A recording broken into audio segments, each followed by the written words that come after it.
Be free, JC.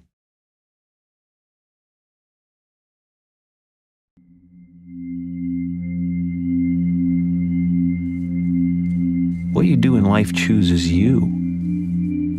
You can choose not to do it. You can choose to try to do something safer. Your vocation chooses you. When I really started painting a lot, I had become so obsessed that there was nowhere to move in my home. Paintings were everywhere. They were becoming a part of the furniture. I was eating on them. I found myself looking around at one point in a really bleak winter in New York, and it was just so depressing, and I think I needed color. It's getting kind of pedestrian to me now, the teal.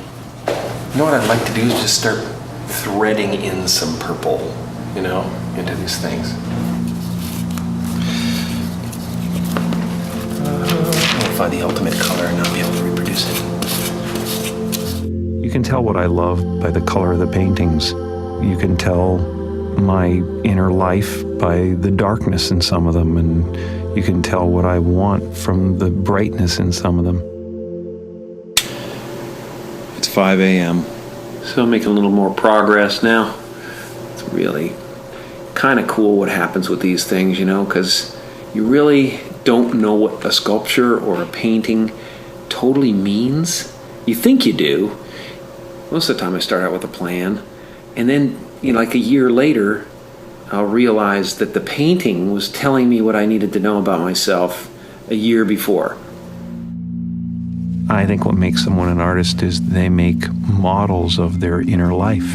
They make something physically come into being that is inspired by their emotions or their needs or what they feel the audience needs. Like the independence of it, the love, freedom of it. No one else tells you what you can or can't do most of the time. And there's an immediacy to it. Art has to be service, it's like you're servicing your subconscious, and at the same time you're doing something that someone's going to relate to, hopefully. When I was a kid, I spent half my time in the living room performing for people.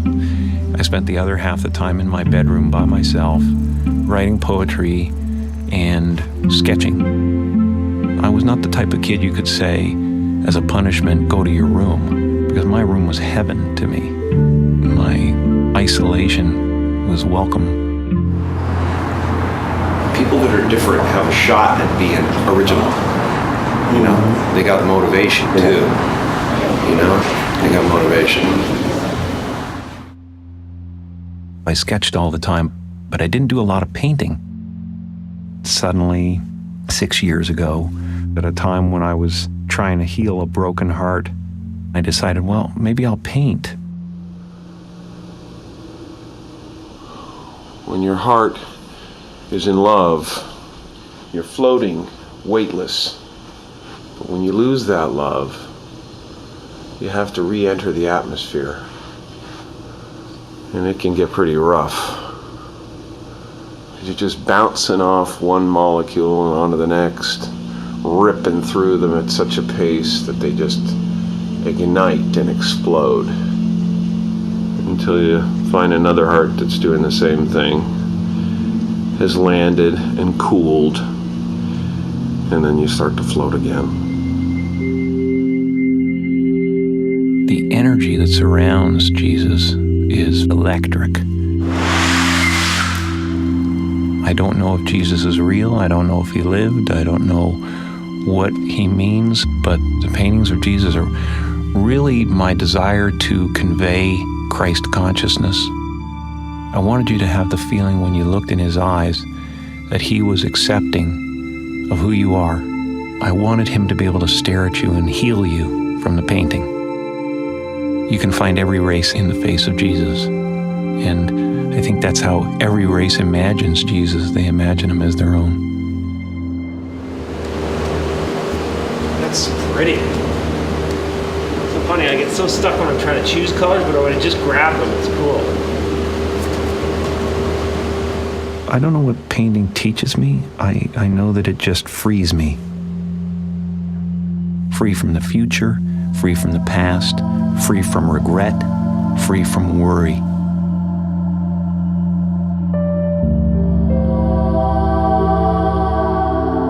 Something inside you is always telling a story. I believe every single thing that you see and hear is talking to you.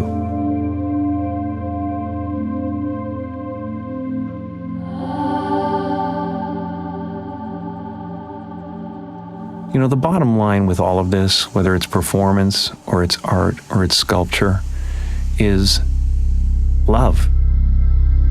We want to show ourselves and have that be accepted. I love being alive, and the art is the evidence of that.